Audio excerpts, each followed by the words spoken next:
Welcome to Something to Talk About from the Bainbridge Island Senior Community Center. Today we're going to talk politics with David Harrison. David is the founder of the Northwest Policy Center at the University of Washington and has spent a long time analyzing politics. We have three topics up today. I want to thank Fieldstone Communities for sponsoring Something to Talk About. They asked me to mention that they are planning a summer bash on Thursday, July 31st from 11 a.m. to 4 p.m. They'll have barbecue, games, a beer and wine garden. The event is in support of Bainbridge Prepares, so you can have a great time. It's $10 for adults, $5 for seniors and kids, and you can support preparedness, sustainability, and resilience here on Bainbridge Island through Bainbridge Prepares. That's Thursday, July 31st. Check it out. Fieldstone is up on Rolling Bay, and their phone number is 206-594-1010. David, thank you again for joining us this month. As you start us off, you might just, as you often do, tell us what you're planning to talk about today as we gather. Okay, thanks for having me, Reed. And as you know, even when our numbers are small, we have a lot of clicks in between now and next month. So we'd be happy to talk to anyone about these weighty matters. We have three topics today, and I'm adding a digression. Of course, I never digress, but if I were to, I would at the beginning today to talk a little bit about profiles and courage. And then we'll talk about what's happening with the courts, about the big, beautiful bill, and then the not beautiful bill. And then we'll talk a little bit about 2026. When I was growing up, I was born in 47, so the 60 presidential election was a big thing for me. And one of the things that Jack Kennedy had going for him is he had written at a young age, Profiles in Courage. Profiles in Courage was actually something he had been thinking about for some time, and I think may have been part of his political adventures. At any rate, I was very taken by the story of Edmund Ross, who was a senator from Kansas. And Edmund Ross was the person who cast the deciding vote in preventing the impeachment of Andrew Johnson. By the time the history books got to all of us, the story was that the Congress was impeaching Johnson because they didn't like him, and that Edmund Ross saved the public from disgraceful misuse of the impeachment authority.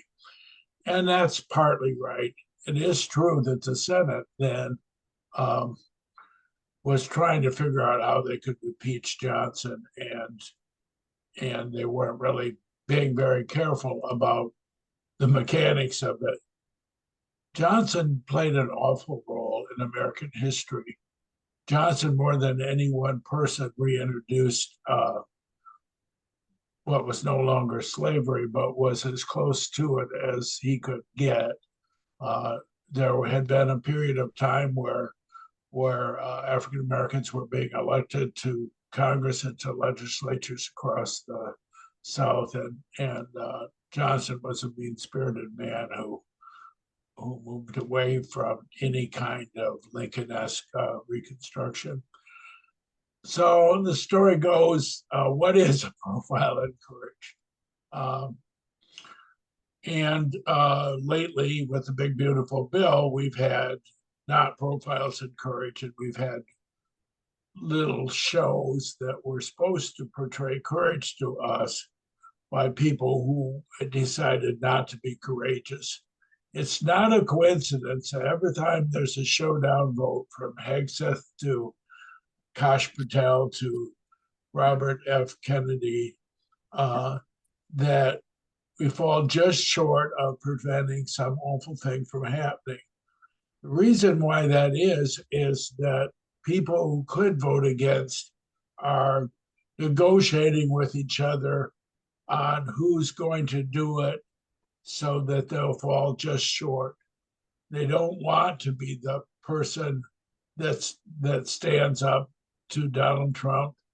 And I'll say what I think the real courage would be. But most recently, Tom Tillis gave a great speech on the Senate floor. Tom Tillis already knew he was in awful trouble with regard to being primary next year. And he was already considering not running. So he decided, what the hell, I'm going to tell the truth about Medicaid cuts. And he did a good job of doing it. And typically Trump excoriated him for doing so. Meanwhile, Susan Collins votes against the bill, but doesn't stop it from passing. And Susan Collins gets to say, I got what I wanted for the SNAP error rate and for whaling captains in Alaska. And now I'm going to cast what is an agonizing vote for this bill, which is a lie. It wasn't agonizing. It was prearranged because Susan Collins wanted to vote against it more than Murkowski did, and neither of them were willing to take it down. So I'm just saying we should buy into this. There was a courageous vote in Trump's first term, sort of, but when John McCain refused to overturn Obamacare, John McCain already had enormous political standing. So basically, at that point in his life, Trump couldn't touch him, and they could have I don't know if he knew he was sick yet, but they weren't going to be able to touch him. So he was able to vote what he thought was the right way. And he's a student of the Senate. So he voted for the reinstitution of regular order, meaning not fancy tricks to make up a reconciliation bill to undo Obamacare. If you want a real profile in courage, interestingly, go down the street in about 200 yards from the famous Winslow wastewater treatment plant lives a man who was unseated in Yakima area for Congress because he suddenly voted against the Brady bill, Jay Inslee. When Jay Inslee did that, he had no idea that he was going to be able, he had been a state legislator from over there. He had no idea that after getting bounced from Congress, where he dearly wanted to serve, representing what was a Republican district, a Republican district, that he was ending, he thought when he did that he was ending his political career, and he did it because it was the right thing. And it just happened that he was able to come over here, live on Bainbridge, be a lawyer, eventually win the congressional seat, and then decide to run for governor. But that's really the only modern day profile in courage I can call to mind. Sometimes people talk about changing parties. Murkowski has talked about caucusing as a Democrat. What you have to look at is what their underlying feelings about. So the reason why Murkowski wouldn't caucus as a Democrat is she's not a Democrat. Her dad was a Republican senator, and she's being as much of an independent as she can without getting killed. And so that's why back in my day when I was in DC, I think I mentioned this before, there was a Republican congressman and then senator from Vermont, Jim Jeffords, who all of a sudden announced that he was switching. They were tied back in Reagan's day, and he switched, and all of a sudden the Democrats named the chairman of Education and Labor Committee, or some such committee. So sometimes that can happen, but it's not going to happen now. So what you get so far is Tillis, McConnell, Murkowski, Collins, and they're always bemoaning. They're always inviting people to their office to feel better about them. They're always getting reassurances to feel a little bit better about Hegseth. they're always criticizing him, and after he gets elected, they're always passing the bill by one vote or allowing J.D. Vance to break the tie, and they can never quite get to three. Even Mitch, who dislikes Donald Trump with every bone of his body. He thinks he shouldn't be president. He wishes he weren't, and he's not going to give us the necessary vote because Mitch is a Republican. And he would, the other reason, as we've discussed, of course, is everyone who, back to Bill Cassidy of Louisiana, who is a lifelong proponent of vaccines and supports somebody who would undo his work. He believes that he's more useful to you and other Americans when he's serving than when he's not. And so it comes down to what are you willing to sacrifice your seat for? In Inslee's case, it was the Brady bill. And so far with these folks, not anything. They all wish Hegseth would resign, and they all made it possible for him to be probably the least qualified Secretary of Defense in the history of the Republic for which we stand. I'll stop there. Any nominees for Profile and Courage before we move on? Ta-da. No nominees. On to the courts. So as you know, interestingly, not super surprisingly, the Supreme Court issued a 6-3 ruling severely reducing the use of national injunctions by federal district court judges. Trump portrayed that as a huge victory for Trump over the courts, even though he and his attorney general knew that the price of the 6-3 vote was that Amy Coney Barrett and the Chief Justice, John Roberts, would get to put in the ruling a blueprint on how federal district court judges could stop things without issuing a nationwide injunction. So if you were to read the ruling, you would be thrilled, and this happened the other day, to know that they underscored specifically that Alito filed a little separate 2-page note. They underscored that in many of these cases, it's possible for the litigants the plaintiffs to propose a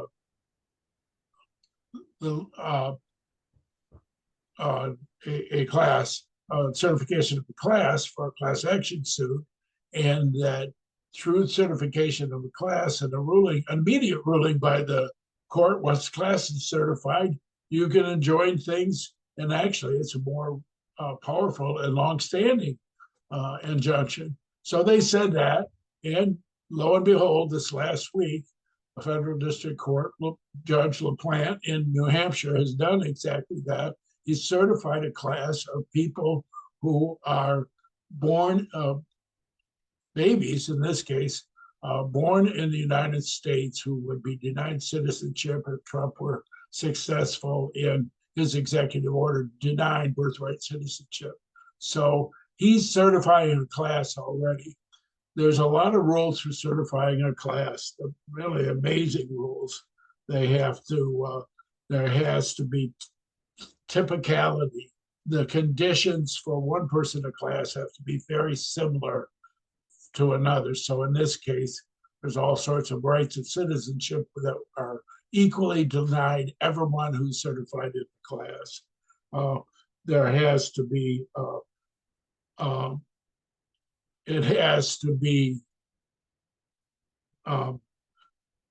numeracy. There has to be a whole bunch of people that would be in the class. All sorts of standards for certification of a class by a federal district court judge, all of which were easy to meet in this case, obviously, because there's babies similarly situated across the country. That's a class. That's not only not a class, but it's still going to be a class after Trump appeals it to a circuit, and after he appeals it to the United States Supreme Court. It's still going to be a class. And so we'll get Trump's actions on birthright citizenship will be frozen, and eventually someone will rule, as the federal district court judge will, that his executive order is clearly unconstitutional, and the Supreme Court will uphold that ruling. So we'll get to the same place.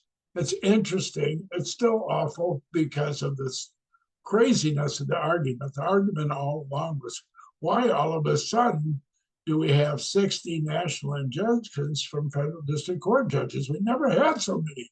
None in Obama's time, none in George W. Bush's time. Well, it was because Trump knowingly, aggressively flooded the zone with things that he knew had constitutional problems to create this situation. So the other two things that litigants can do are also interesting.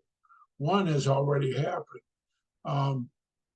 States have powerful standing in blocking certain federal actions, like they did, for instance, federal grants to the states to maintain AmeriCorps. And 19 Democratic attorneys general have been successful in that suit so far. And it doesn't certify a class. Those 19 states won. And when the appellate court issued an order, it covered those 19 states. But as you would know, as a practical matter, you could cover so many states and grant relief to them in such a fashion that the other states would say, those 19 states get their AmeriCorps money back, or something even huger, more significant. How about us? And so in such a circumstance, the Trump administration would undoubtedly, or perhaps, feel motivated to give the money to states that did not rig suits, those that have Republican attorneys general. So that's path number two. Path number three is also huge, and that is there is law under the Administrative Procedures Act that allows federal district court judges to intervene and enjoy when an agency takes actions under the process by which they implement policy. So that's path number three, an injunction, a blocking activity under the Administrative Procedures Act. And in that case, the only quibble is they couldn't do that with an executive order. It's not an administrative procedure. It'd have to be something that an agency did. In those three areas, with the number of litigants we have, the birthright citizenship happens to be the New Hampshire judges here in the case from the ACLU, but there's a lot of litigants. There'll be just one certified class, and other litigants across the country will participate in this or that way. So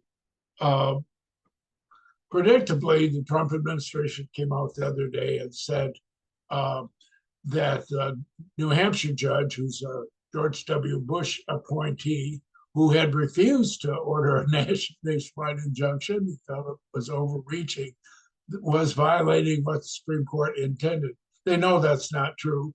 They read the opinion too. They know that Amy Coney Barrett and Roberts were intent on clarifying the course of action that litigants have, even though they can't go into district court and get a nationwide injunction. And that's what they did, and that's what's happening. And the sky is falling, just not quite as far as we thought the sky was gonna fall. So that's the news on that.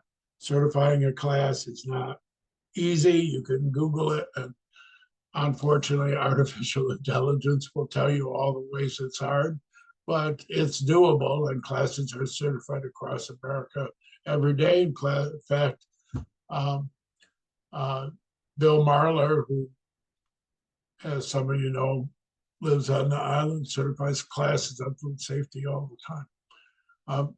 Questions, thoughts, concerns on what's happening with the courts before we move on?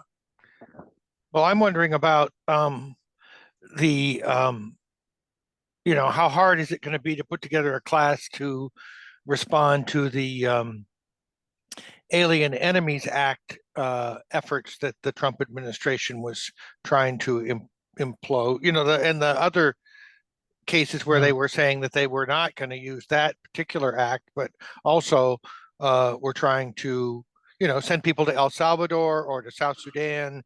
Are there classes there, or is it just too So messy? there's several different cases, as you know.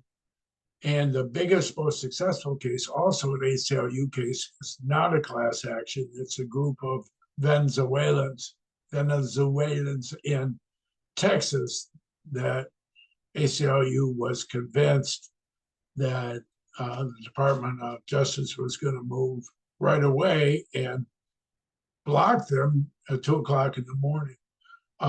So in most of those cases, it would be hard to certify classes because of the dissimilarity of their predicament. So the dissimilarity could be that some are different place in adjudication, due process, or the Trump administration is citing different statutory authority outside of the 1790 Act, which courts were never going to buy. So that might be a case where you just get an enormous amount of litigation, although the court, as we talked about last month, has already stood for due process. So what would be in common in all those cases that federal district court judges would presume the court would continue to protect is to right to hear charges against you, the time to respond to those charges, and an adjudication by a non-biased authority. That doesn't mean Trump keeps on saying, well, we'd have 2 million lawsuits. It wouldn't have to be a federal court. It could be an immigration judge. And so that will continue.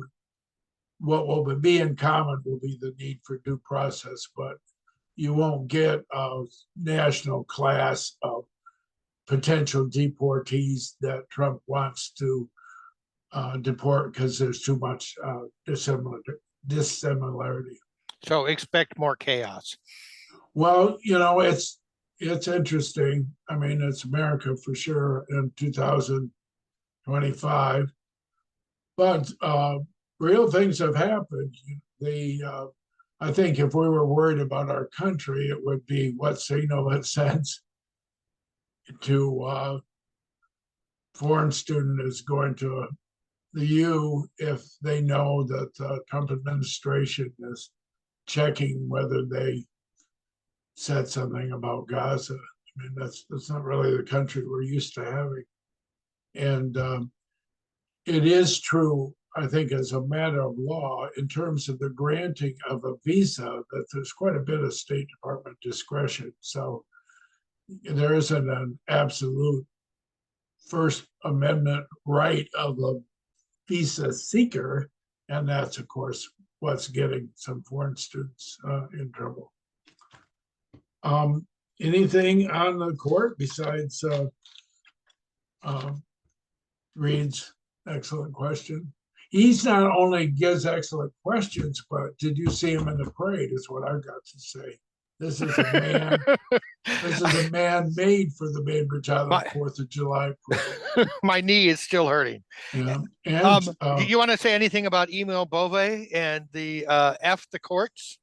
Yeah. So the new thing is Emil Bove is nominated to be a circuit court judge, and there's a whistleblower that says that within the Department of Justice that he's aggressively advocated for ignoring court judgments.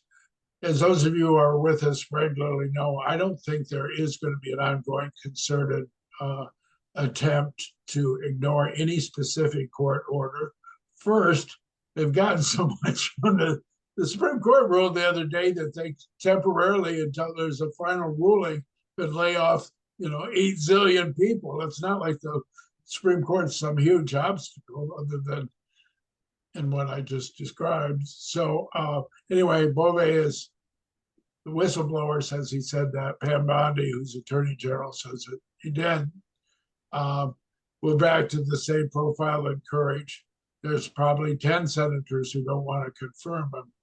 Whether there's 4 that would vote not to confirm him, I'm not so sure. I mean, what has happened that we wanted to happen on that front besides Matt Gaetz not being Attorney General, which is the stupidest nomination? And I mean, yeah. So, yeah, I think it's interesting. I think it's possible now that Tillis is out and about, now that Susan Collins is worried about her race in Maine, you could see something like that happening. I'll get to it in a minute, but there's that danger for Trump in the $9 billion of rescissions that they're advocating. So it could happen. I'm just saying the fact that it almost happens 20 times, we're suckers if we think that's agony that's being shown. It's choreographed. I know it is. And back, on the Hill, they call that about releasing you to vote your conscience. Trump doesn't do a lot of releasing, but even Donald Trump knows that Susan Collins is more likely to be reelected in Maine if she votes against that bill, and that Murkowski is safer. So that's what happened. David, yes. I just wanted to say that I think the issues in the court today are incredibly complicated, and I don't think the average voter understands what's going on with the courts, and because it's so complicated, almost dismisses trying to understand it, which complicates everything. I think it's just such an astounding time right now for people to try to catch up and understand what Trump is doing. And I think that's all I wanted to say was I think that's right. I think, and added to that is, I mean, I certainly thought with regard to the national injunction ruling that outside of the Times, the Post, and NPR, that there was not very much coverage about what the alternative path would be, but more to your point, when the Supreme Court does something that's really scary, I mean, I think it's a blur in the brains of American citizens. There are things that are covered where that poll favorable for us, they always thought that Trump should be subject to criminal prosecution if process was followed. But when the court created pretty significant immunity, I think the number of citizens who understood the level of immunity and the way, if they had time, that special prosecutor could have gotten around it. I think the number of Americans that really got that was pretty small. And so I think you're right. I think it would be easier to get Americans to think about the pluses and minuses of the big, beautiful bill. So that's where we'll head here. I think people are saying that Elon Musk doesn't count. Elon Musk does count, not that he would be a successful candidate, but anybody who's willing to spend $300 million to say bad things about Trump's bill is a plus for us. It will muddy a whole bunch of primaries. What's coming, interestingly, 70% of Americans are comfortable with more rigorous work requirements to be eligible for Medicaid. And 70% of Americans do not want 10 million people thrown off Medicaid. So that's where you get the even on the legislation side, some confusion. And that's why the Republicans keep on saying, we're not cutting anyone who wasn't that Medicaid wasn't intended for, which is a lie. So we're back to work requirements. So work requirements were the way Republicans talk about it. This is Ozzie and Harriet's son, Rick or Dave Nelson, who is between jobs at 32 and we're giving him Medicaid, and he's part of an all-American family and needs to get down there to get to work. That isn't the way it is. In these 10 million people, you'd have a couple million people at least who have significant capacity to work or caregiving that they're giving that makes it difficult for them to work, or skill issues or location issues where they live. What work requirements do is very interesting. Rather than failing to meet the requirement, which is seeking and so forth and all sorts of requirements, where people fall down and get thrown off Medicaid is the expanded rigorous reporting. So people stop doing it, they can't navigate the system, and all of a sudden, they and their kids aren't on Medicaid anymore. And that's where they get the $100 billion worth of savings. The other $900 billion worth of savings is going to they're going to get by changing the provider assistant rule and screwing up rural hospitals and otherwise negotiating changes that will eventually throw people off the rolls. So that's the horrible thing. People were saying on July 3rd when he signed it, well, we got our country on July 4th and now it's all over on July 3rd. That's baloney. We've had awful legislation before. The most awful parts of this legislation include a pretty common Republican effort to comfort the comfortable and a pretty common Republican effort to narrow eligibility for SNAP, which is what food stamps is called. What's evil about it is this is the road to, as a lot of you know, a lot of Obamacare was Medicaid expansion. This is eliminating Obamacare under a different name because Americans don't want to eliminate Obamacare. And the other really, really, really, really awful thing beyond knocking 10 million people out of Medicaid and 3 million off food stamps is the destruction of incentives for alternative energy, where we were on our way to being competitive for alternative fuels, and now we're not. We're going to take a big step back. So here's what, in my blog that just came out, I said what John Thune is really thinking, and I already have 3 people writing to me saying, did John Thune really say that? Which it was a pretend confession from John Thune, so I had to send out a clarification. But at any rate, as John Thune emphasizes, is the worst of these cuts, surprise, come in 2027. They don't hit before the congressional election, which we're about to get to. They hit after that, and that's on purpose. So the 70% of the people who don't like the cuts have to be convinced that they still don't like them enough to vote the way we want them to vote in 2026. And so that's what makes it a little bit harder.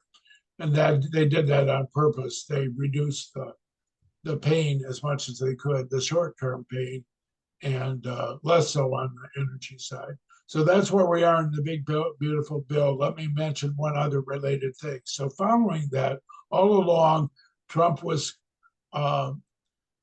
doing budget cuts, immediate budget cuts within the fiscal year of already appropriated money, and ignoring the Budget and Impoundment Act of 74 when Nixon was doing budget cuts without appropriation cuts in the same fiscal year without consulting Congress. So Trump has served up $9 billion of rescissions that have to be passed by Congress under the act by July 18th.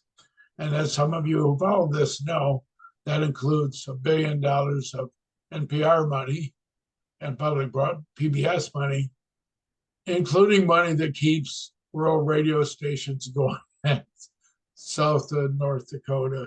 So that's their rub. And including Susan Collins' favorite AID program, which is PEPFAR, which George Bush started and provides AIDS aid across the world. So Trump said yesterday he's going to take his endorsement away, which is different than running against him in the primary, of anybody who doesn't vote for his rescission bill. Meanwhile, they're meeting with Susan Collins and Mike Rounds in South Dakota and so forth, and trying to convince them that they can do things for around the world on AIDS and do things for South Dakota radio stations and not, and they can still vote for the rescission. So that's going to be happen. It's high drama between now and July 18th. I predict that Susan Collins comes out of a waiting meeting on July 16th, announced she's going to vote for the rescissions because Russell Vought, who runs OMB, has assured her that people who are in danger of contracting AIDS around the world are going to be helped by Donald Trump. And then 6 months from now, she's going to be disappointed that it hasn't happened. So I've become, as you know, I'm about as optimistic a person as you've met, but I'm pretty jaded with regard to this particular bit of kabuki theater. Questions on the big, beautiful bill, where we stand? Reed just gave you a link to my blog, which came out yesterday. One of the things I wanted to mention is that for me, when I look at this bill, what it does is point out how much change and revision needs to happen in every department in the government. And the problem is that when Trump and Musk started looking at it, they, instead of asking department heads to look and revise and adjust the systems, they just cut everything out. And that's not how you change things. We know there's waste in government.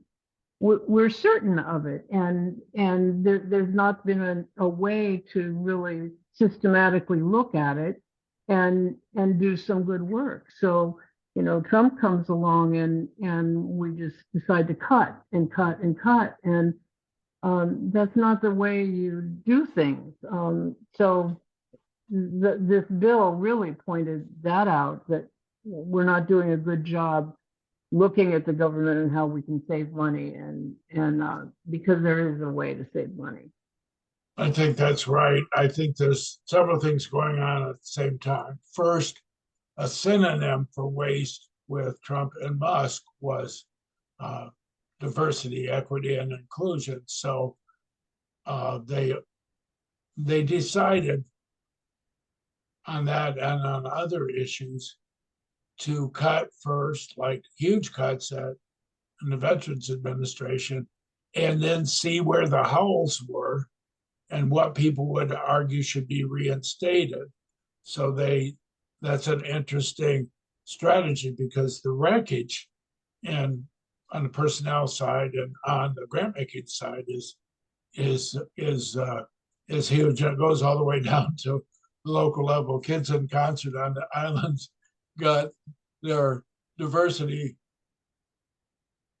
low-income population, summer camp got canceled was federal money. So first, the Trump administration is lying about the impact of waste, fraud, and abuse cuts.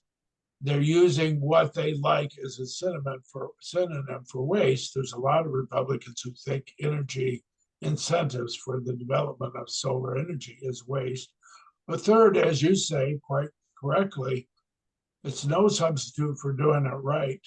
It's been the case for a long time that things that we don't necessarily need to spend money on are marbleized with other federal spending. And if you're, say, Patty Murray, if you had a talk with Patty Murray, who's chair of appropriations, about not chair, I'm sorry, ranking minority member, she would tell you what she thinks she could do. But the frustration is how you do that institutionally. Because if you've been doing a program long enough, it develops a constituency. And, we're on a sliding scale here. We don't spend nearly the money, but my background used to be education, employment training for adult populations. And we have pretty considerable investment, for instance, in skill development in the community college systems and to some extent in the high schools. That isn't close to how much they spend in Denmark, so you don't get an agreement where you can't fall through the cracks in Copenhagen or Amsterdam, and you sure as heck can in Seattle. So there's always one person's necessary spending is another's waste, fraud, and abuse. Well, and the other thing I would say is where are the areas that haven't been trimmed or that haven't seen contraction over the years? And that's the Pentagon, that's defense spending, that's also probably the IRS, which is not abuse. It's the opposite of that. It's inefficient because it's not properly staffed. And so the places that they've been cutting are not the places that need the microscope. Yeah, it's not clear that a senator can stand up when they want $100 billion or $200 billion more for defense spending. And this is clear for sure that both Republicans and Democrats would rather do tax cuts than watch spending, and Democrats would rather do spending increases than. I'm sorry, neither party is dedicated to deficit reduction. And the unholy alliance is that Republicans will care about more tax cuts and Democrats will care more about governmental coverage. Becky's right. This is all a substitute for the way you would want your government to run, which it would run in a municipality, and even to some extent with the budget cutting that Ferguson had to do with Olympia. Legislators had to look at specific things in their budget and say, we can't balance the budget unless we do this. So it's too bad that this is what is DOGE is what is advertised as efficiency. But the other day, Trump said he would have done it differently. You want to say, wait a minute, I think you're the president. So lastly, we want to just talk briefly about 2026. You want to watch the generic congressional vote, which is polled, and it's whether people as polled would vote for a Democrat or Republican for Congress, whether they don't know who's running in their district. The Democrats think, Hakeem Jeffries thinks that the passage of the big, beautiful bill makes it extremely likely we'll take back the House. It was always extremely likely. It's the thing that most often happens in the off year. We did it splendidly in 2018. We got 40 seats back, and all the way back to 64 during, no, that was the presidential year. And then famously, 2 years into Obama's term, we got killed over Obamacare. So that happens. This is more likely to be 20 seats or so, enough. And the present generic congressional vote of 3% would support that. So unless something new happens that drives voters, there will be a big battle over which rural hospitals have closed and who's being thrown off Medicaid, including a lot of Republican and independent voters. This isn't a bunch of liberals. Just so that's what's going to happen. What I said in my blog is you want to not give money to people who are already going to win. really have choices. You could give money to organizers like David Domke at Common Power. You could give money to organizers of a segment. I raised a lot of money for Mi Familia Vota in North Carolina, but we didn't. We may have won 58% of the Hispanic vote, of the Latino vote, rather than the 70 we were hoping for. Or you could target candidates who everybody else is. You could look at that. If you're going to look at a targeted list, you'd want to start with, this is not something Indivisible does, or at least not very well. You would want to look at Swing Left's targeted site, which is an analysis of which races were most likely to win, and right now includes 15 races.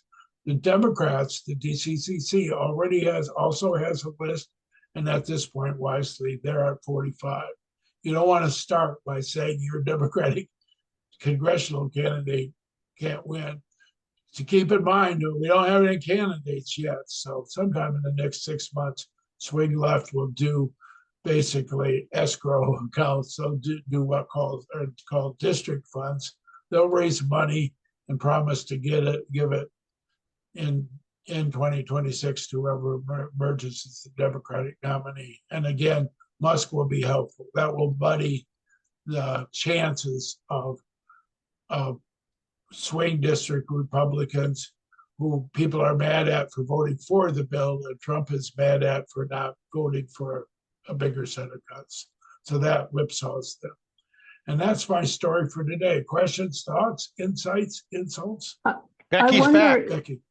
I wonder if there might be enough people who voted, MAGA voters who are saying, "Hey, this is not what I intended," and perhaps change their direction in the 26th vote. Oh, I think for every issue, there's people who didn't understand that Trump was going to do that. Even energy, a lot of those startup companies are started by Republican entrepreneurs. I don't think Trump has ever had 50% of support on hardly anything. I continue to believe that we lost and he didn't win. I think we made a severe error in our selection of a candidate who wasn't ready to run. And I'm not talking about Kamala. So yeah, I think we could win just by people assessing what he's done or not done. I think the tariffs, we'll see how it turns out 2 months from now. We'll see whether inflation goes to 5%. I mean, he's trying to have it both ways. That's why he's trying to talk Jerome Powell into decreasing interest rates, because he's worried that as he jawbones inflation, that all of a sudden we'll hit 5% and he'll pay for that. All these things are happening at the same time. You don't know that he's not going to do something absolutely crazy next May that will decrease his electorate.